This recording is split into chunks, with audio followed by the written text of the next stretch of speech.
제14장. 당시에 시날 왕 아므라벨과 엘라살 왕 아리옥과 엘람 왕 그돌라오멜과 고임 왕 디다리, 소돔 왕 베라와 고모라 왕 비르사와 아드마 왕 시납과 스보임 왕 세메벨과 벨라 곧 소알 왕과 싸우니라. 이들이 다 시딤 골짜기 곧 지금의 염해에 모였더라.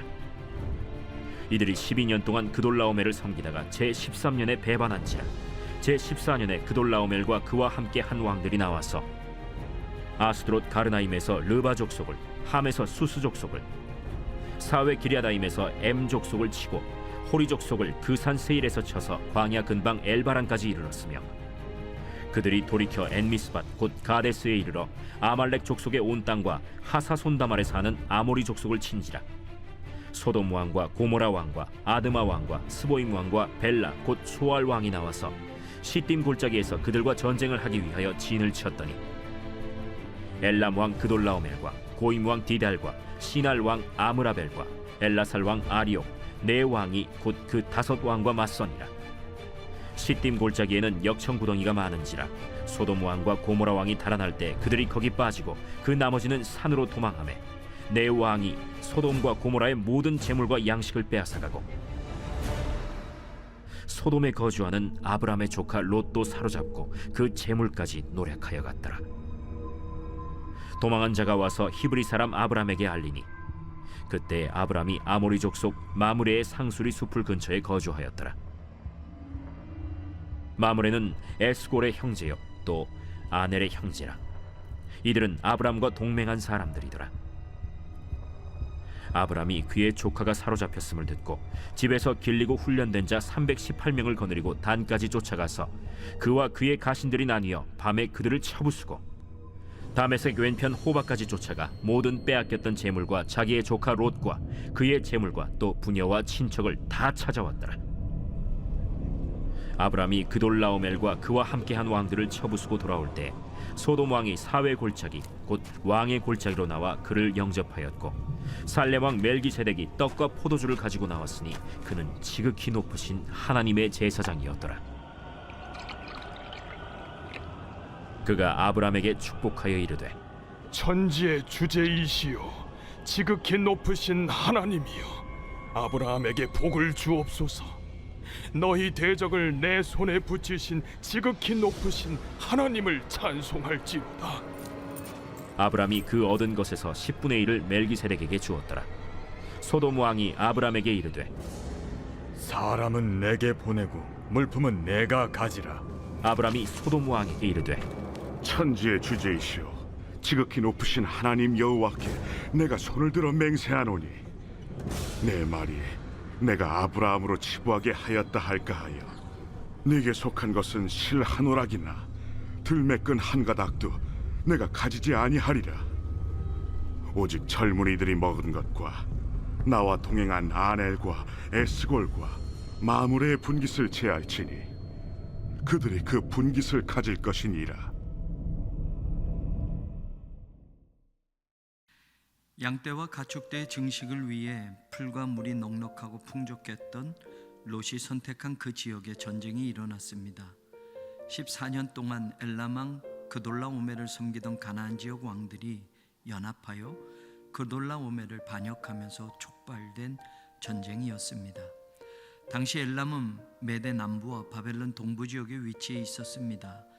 지리적으로 유프라테스 강을 따라 비옥한 초승달 지역이라 일컬었던 곳에 왕국이 있었던 시날, 엘라살, 고임의 왕들과 함께 엘람 왕 그돌라오멜은 가나안의 소돔, 고모라, 비르샤, 스보임, 소알 왕 5나라 연합군을 상대로 시딤 골짜기에서 전쟁을 하게 되었습니다.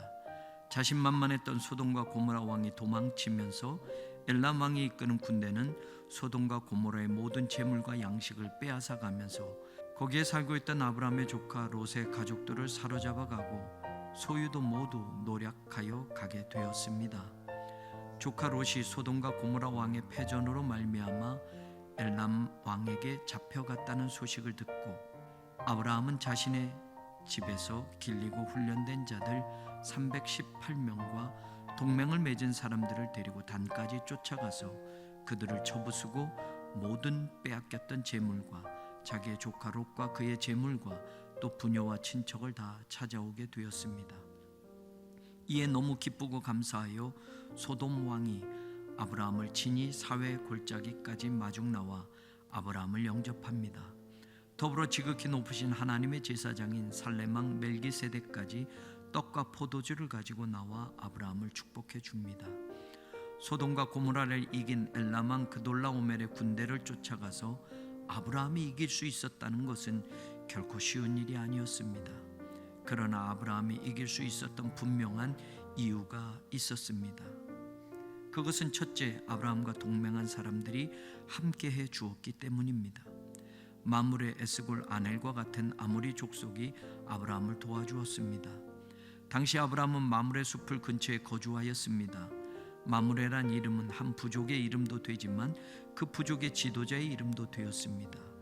아브라함은 마므레 지역에 살면서 그 지역의 지도자인 마므레 형제들과 동맹하며 좋은 관계를 맺고 있었습니다.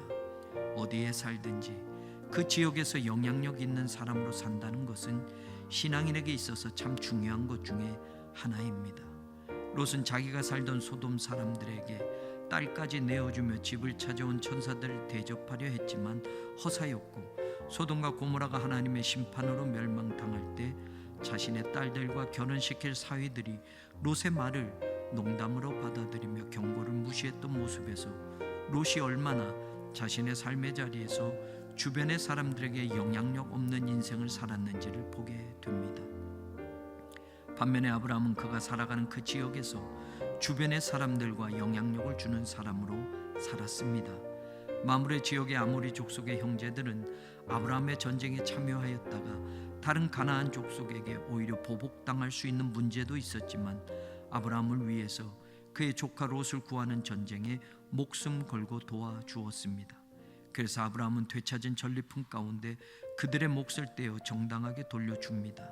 사실 이런 조건이나 거래를 하고서 도와주었던 것은 아니었지만 아브라함은 그들의 분깃을 제하고 자신의 젊은 식구들이 먹은 것 외에는 아무것도 갖지 않고 나머지 전부는 소돔 왕에게 돌려주어 자신이 물질에 따라 일을 한 것이 아님을 분명하게 보여줍니다. 아브라함이 이 전쟁에 승리할 수 있었던 두 번째는 평소에 집에서 길리고 훈련을 시킨 318명이 있었기 때문입니다. 아브라함이 왜 수백 명의 사람들을 훈련시키며 키우고 있었는지 정확한 이유는 알 수 없지만 길리다는 단어가 군사훈련을 받는다는 의미로도 쓰이고 있어서 평소에 자신이 낯선 땅에 살아가면서 남들에게 무시당하지 않을 만큼의 힘을 키운다는 것은 지금도 이 세상에 살면서 세상 사람들과 더불어 사는 우리에게도 생각해 보게 하는 부분입니다. 우리가 살아가고 있는 삶의 자리에서 세상으로부터 무시당하지 않을 실력을 키워야 한다는 것이 어떤 경우에는 필요합니다. 신앙만 가지고 믿음만 가지고 살아갈 수도 있겠지만 세상에서도 필요한 실력을 키워서 일을 한다는 것은 그것이 하나님의 영광과 하나님의 나라를 위해 쓰일 수 있다면 복음의 또 다른 도구가 될 수 있기 때문입니다. 바울에게는 텐트 만드는 기술이 있었고 예수님도 목수로서 30년을 살아오셨고 예수님의 제자 가운데는 세리도 있었고 예수님을 따르는 사람들 중에는 백부장도 사내들인 공회원도 있었고 복음이 전파되면서는 황제의 가족도 예수님을 따르는 사람들이 되기도 했습니다.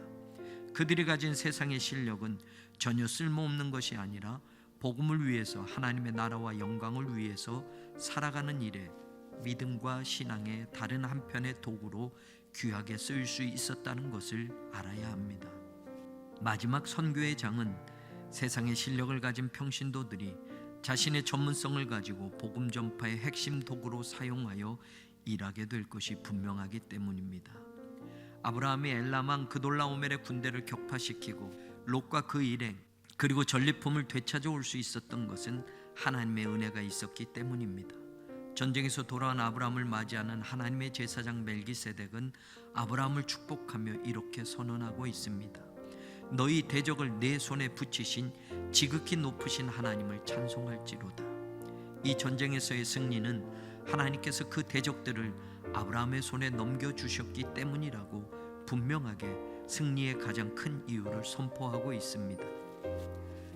당연히 그 사실을 아브라함은 인정하고 하나님의 제사장에게 11조를 드립니다. 하나님이 주신 승리이며 하나님이 주신 모든 재물이라는 것을 고백하는 신앙의 표현입니다. 모세에게 율법이 주어지기 전에 아브라함이 하나님의 제사장에게 11조를 드렸다는 것이 어떻게 해석되어야 하는지 신학적 견해는 분분하겠지만 분명한 것은 그 11조를 드리며 아브라함이 하나님께 고백하는 신앙의 중심에는 분명히 하나님의 은혜와 도움에 대한 감사가 담겨 있었으며 모든 것이 하나님이 주신 것이었다는 확실한 믿음을 고백하고 있었다는 것입니다. 가나안 지역의 다섯 왕이 이길 수 없었던 엘람 왕의 군대를 아브라함이 이길 수 있었다는 것은 기적이 분명합니다. 그들도 내 나라 연합 군대였기 때문에 분명히 숫자적으로나 군대의 힘과 실력으로 아브라함의 식솔들과 마므레 형제의 도움만으로는 힘에 붙이는 일이 당연한 것입니다. 그러나 아브라함은 승리했고 롯의 가족들을 살리게 되었고 잃었던 재산과 많은 전리품을 가질 수 있었습니다. 그리고서도 자신에게 돌아올 몫이나 어떤 재물도 탐하지 않고 모든 것을 깔끔하게 마무리하고 있는 아브라함은 하나님의 은혜만이 오늘의 자신을 만들어 놓았다는 신앙의 고백과 믿음의 자리를 잃어버리지 않았던 사람이었다는 것을 우리는 깨닫게 됩니다. 살아가는 모든 삶의 자리에서 선한 영향력을 끼치는 사람으로 평소에도 믿음만큼 세상의 실력도 준비하여 복음의 도구로 사용할 줄 아는 사람으로 언제나 하나님의 손이 함께 하심을 믿고 모든 것이 하나님이 주신 은혜임을 고백하는 신앙의 사람으로 살아가는 우리 모두가 되기를 간절히 소망합니다.